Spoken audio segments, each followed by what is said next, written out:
এরকম আরো অনেক সিনেমা দেখতে হলে ডাউনলোড করুন click app. Smoking is injurious to health. It causes cancer. ধূমপান স্বাস্থ্যের পক্ষে ক্ষতিকর, এর ফল ক্যান্সার। মদ্যপান স্বাস্থ্যের পক্ষে ক্ষতিকর। Consuming alcohol is injurious to health.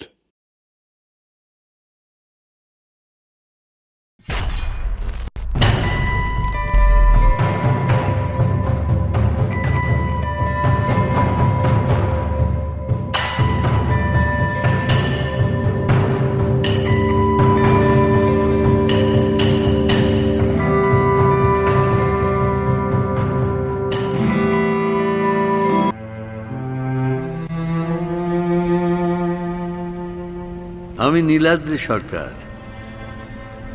Advocate জীবনের শেষ লগ্নে এসে নিজের অভিজ্ঞতাগুলো নিয়ে একটা বই লিখতে চাইছি। লিখেছি অনেকটা, অবশ্য সেই সব অভিজ্ঞতাগুলো নিয়ে লিখছি যে ঘটনাগুলো খুব একটা সাধারণ নয়। যেমন ধরুন রিপন স্ট্রিট। রিপন স্ট্রিটের রেফারেন্সটা আমার একজন পুরনো মক্কেল দেয়। ভদ্রলোক আমাকে অনেকবার ফোন করেন, বলেন যে শুধু টাকার জন্য না, অভিজ্ঞতার জন্য তার বাড়িতে একবার আমার যাওয়া দরকার।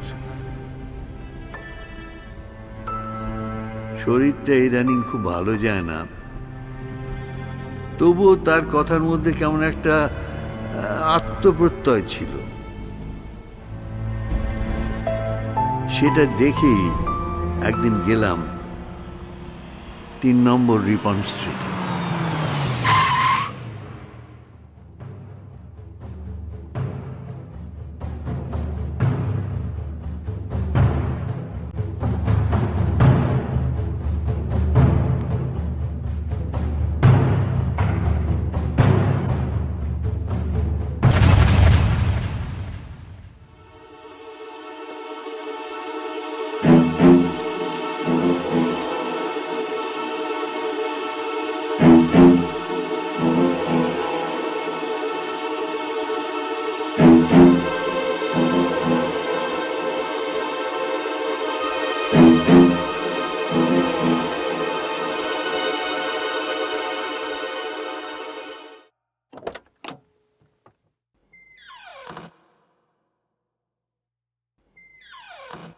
আসতে পারি?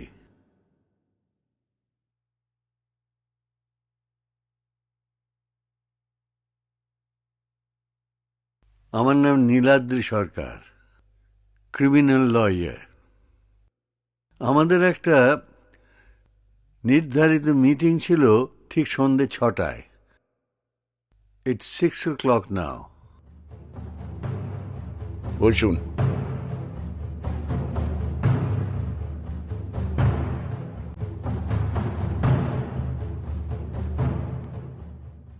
'1901 সালে আপনার বাবা কলকাতায় আসেন। কলকাতা নয়, ক্যালকাটা। এই বাড়িটাতেই ওঠেন। এই ঘরটা ছিল বাবার ঘর, পরে আমি ব্যবহার করি।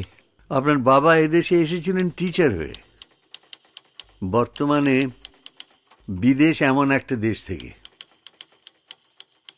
আপনার বাবা পরাধীন ভারতে একজন সফল আইন ব্যবসায়ী ছিলেন। এদেশে তখন ব্রিটিশ রাজ। আইন পেশার সাথে আপনার বাবা খুব ভালো শিক্ষকও হয়ে উঠেছিলেন। আমি আপনার বাবা একই পেশার মানুষ, তার নাম শুনেই আমি এসেছি। বাবা তার জন্মভূমিতেও টিচার ছিলেন। এদেশে এসে প্রথমে আপনার বাবা, পরে আপনি অনেক স্কুল কলেজ বানিয়েছিলেন। লেখাপড়া শেখানোর জন্য, বিজনেস করে টাকা উপার্জনের জন্য নয়। নেটে আপনার সম্বন্ধে যতটুকু দেখেছি, আপনার ওয়াইফ বোধহয় কিছুদিন আগে মারা যান।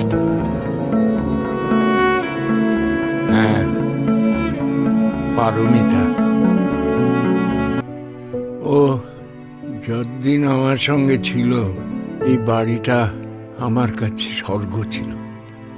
পারমিতা মারা যাওয়ার পরে এদের বাঁদরামি শুরু হলো।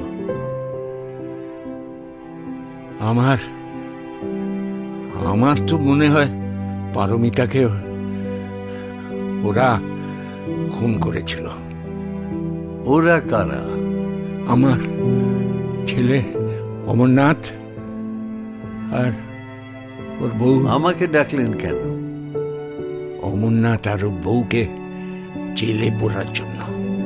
ওটা পুলিশের কাজ, আমার না। জানি, আমি জানি, কিন্তু আমার পক্ষে এই মুহূর্তে পুলিশের কাছে গিয়ে আইন অনুসারে কাজটা করা কোনো মতে সম্ভব নয়। তাই আপনাকে অনুরোধ করব, আমার অ্যাডভোকেট হিসেবে কাজটা যদি আপনি করেন। কাজটা হয়তো আমি নিতাম না, কিন্তু আপনার বাবার সম্বন্ধে যা যা শুনেছি এবং উনি যে সওয়ালগুলি করতেন সেগুলো উনি ডায়েরিতে লিখে রাখতেন বলে আমি শুনেছি। সেগুলো কোথাও প্রকাশিত হয়নি আজও। এই দুটো বিষয়ে আমার আগ্রহ ছিল বলে আপনার কেসটা আমি নিলে আমার পারিশ্রমিক হিসেবে ওই ডায়েরিগুলি আমাকে পড়তে দিতে হবে, এটুকু অনুরোধ করব। আপনার ছেলে এবং তার বউকে আপনি জেলে পুরতে চাইছেন কেন? কি ওদের অপরাধ? বাবার সব সম্পত্তি আমারই সই জাল করে সব বেচে দিয়েছে। ও, কয়েকটা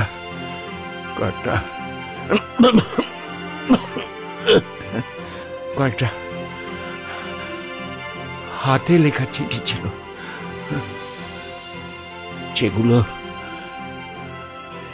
যেগুলো এখন মিউজিয়ামে থাকার কথা।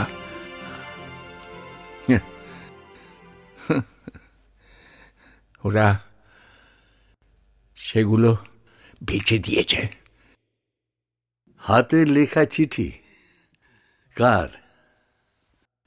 বঙ্কিমচন্দ্র চট্টোপাধ্যায়, নাম শুনেছেন? সব বাঙালি বোধহয় তার নাম জানে। আমরা সম্পর্কে তার রিলেটিভ ছিলাম। আমার পুরো নাম কেদারনাথ চট্টোপাধ্যায়। আপনি চিঠিগুলো পড়েছিলেন? কি বিষয়ে লেখা ওগুলো? পড়েছিলাম, কিছু পারিবারিক আর কিছু দেশ সম্পর্কে। অনুমান করতে পারেন ওগুলোর দাম এখন বাজারে কত হতে পারে? কয়েক লক্ষ তো নিশ্চয়ই, বেশিও হতে পারে। জানোয়ারগুলো কয়েক হাজার টাকাতে ওগুলো বেচে দিয়েছেন। ওগুলো ফিরিয়ে আনতে হবে। আমি আপনার আবেগটা বুঝতে পারছি, কিন্তু এই কাজটা তো পুলিশের কাজ। আচ্ছা, আপনি বলছিলেন এ বাড়িতে নাকি একটা খুন হয়েছে। কে? ওটা আমি তখনই বলবো যখন আপনি আমার কেসটা নেবেন। দেখুন, সাধারণত খুন, চুরি এইসব ধরনের কেস এখন আর আমি করি না, কিন্তু আপনার এই বাড়িটার মধ্যে কেমন একটা অদ্ভুত পরিবেশ আছে।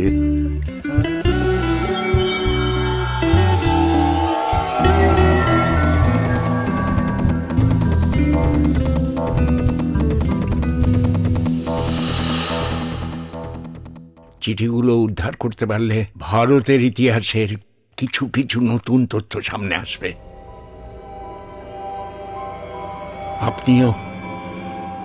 আপনিও ইতিহাসের শরিক হয়ে যাবেন। এখন তো অনেক আধুনিক প্রযুক্তি আছে, আপনি চিঠিগুলো ডিজিটাল করে রাখলেন না কেন? ভেবেছিলাম, কিন্তু করা হয়ে ওঠেনি। আগে ওগুলো সরকারের কাছে দিয়ে দেওয়া উচিত ছিল। মাসখানেক আগে সেগুলো আমি পাই, আর তার গুরুত্ব বুঝতে আমার কিছু সময় লাগে। বেশ, আপনার কেসটা আমি নিলাম। ধন্যবাদ। আমার একবার কোর্টে দাঁড়ানোর পারিশ্রমিক কিন্তু 1 লক্ষ টাকা। তাতে কিছু যাবে আসবে না। আমার টেবিলের ওপর আমার চেক বই আছে, সব পাতাতে সই করা আছে। আমার অ্যাকাউন্টে 80 লক্ষ টাকা আছে।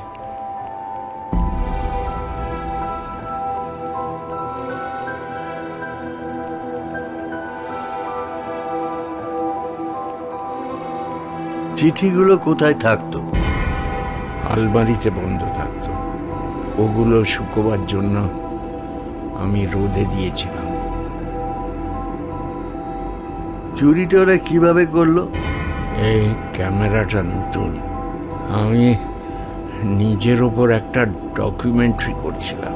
এটা দেখুন, সব বুঝতে পারবেন।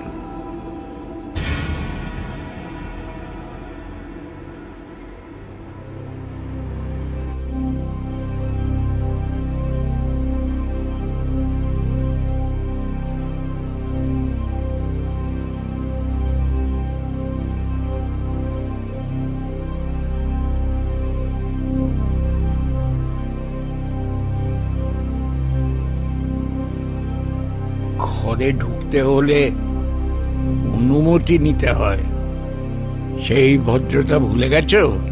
আমাদের ধৈর্য শেষ হয়ে গেছে বাবা। আপনি দীর্ঘদিন আমাদের সঙ্গে অন্যায় করছেন। কি করতে পারি বলো?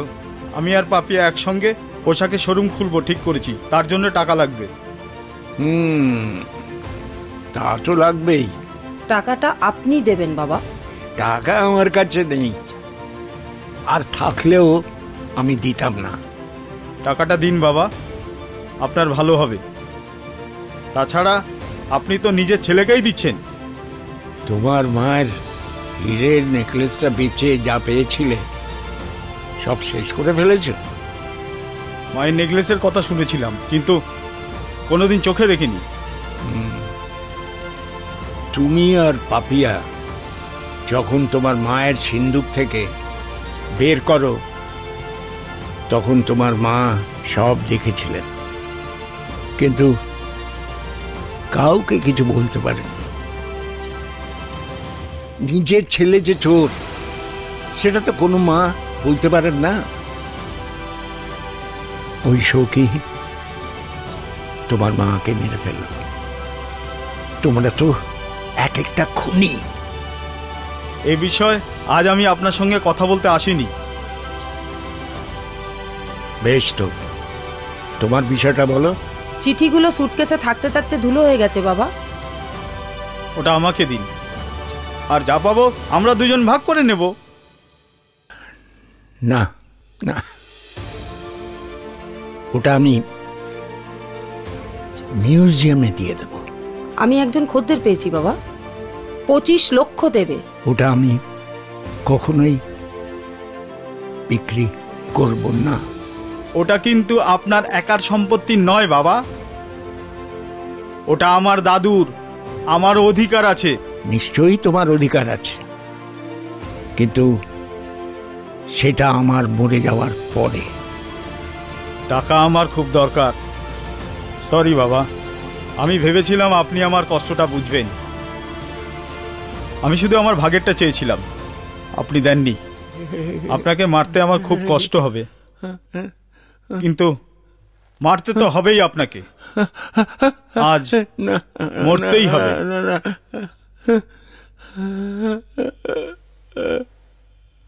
সরি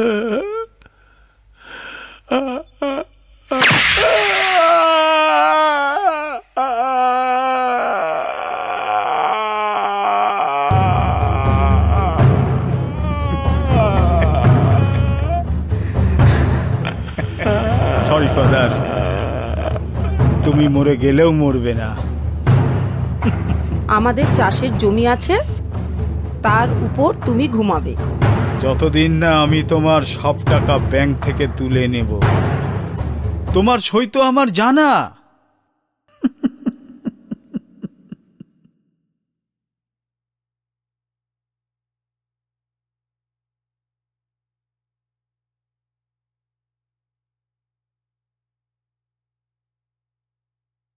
এই ভিডিওটা যদি সত্যি হয় তাহলে ওরা আপনাকে আজ সকালে খুন করেছে। আমার 50 বছরের পেশাতে you are the first client যে আসলে ভূত।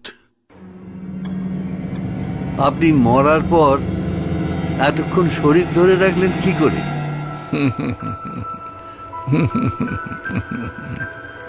খুব কষ্ট করে। একজন ক্রিমিনাল অ্যাডভোকেটকে তো মিট করতেই হবে, তাই না? ওর সঙ্গে তো আর কঙ্কাল হয়ে মিট করা যায় না। এটা একটা রিকুইজিশন বুকিং স্লিপ ছিল, তবে যা পাবার পেয়ে গেছি।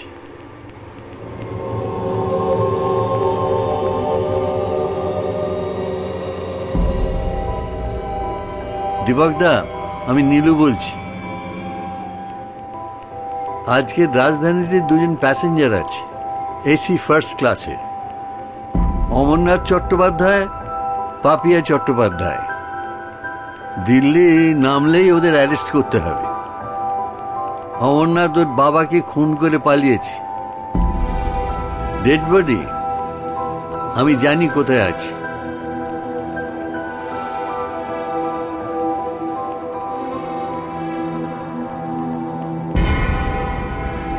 ওং শ্রী কেদারনাথ বাবু, আর একবার হেল্প করুন। আপনার ডেড বডিটা ওরা কোথায় পুঁতেছে? ডায়মন্ড হারবার স্টেশন থেকে 5 কিলোমিটার পূবে পাপিয়াদের চাষের জমিতে। আপনার খুনি ধরা পড়ে যাবে। যা এভিডেন্স আছে তা দিয়ে ওদের পানিশমেন্টও হবে। একটা জিজ্ঞাসা ছিল, আপনি মরার পরেও এখানে আত্মা হয়ে আছেন কি করে এতক্ষণ? ওটা আপনি নিজে মরলে বুঝতে পারবেন। গুড। Next question. আপনার চেকের এই সইগুলো মরার আগে না পরে? মরার পরে তো আর চেক সই করা যায় না, ওটা মরার আগে। খুব ভালো। একটা শেষ অনুরোধ, ক্যামেরাটা আমি নিতে পারি?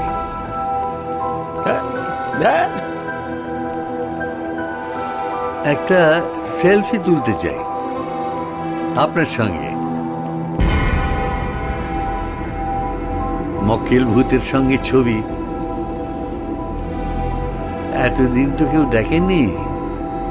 খুব ইন্টারেস্টিং হবে।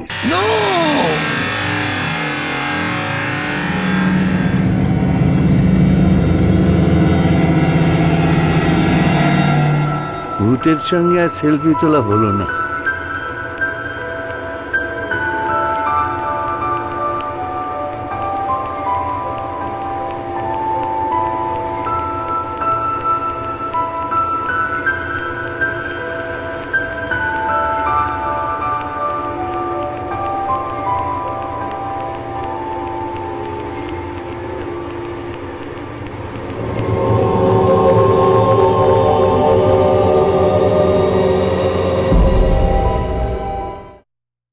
এরকম আরো অনেক সিনেমা দেখতে হলে ডাউনলোড করুন ক্লিক অ্যাপ।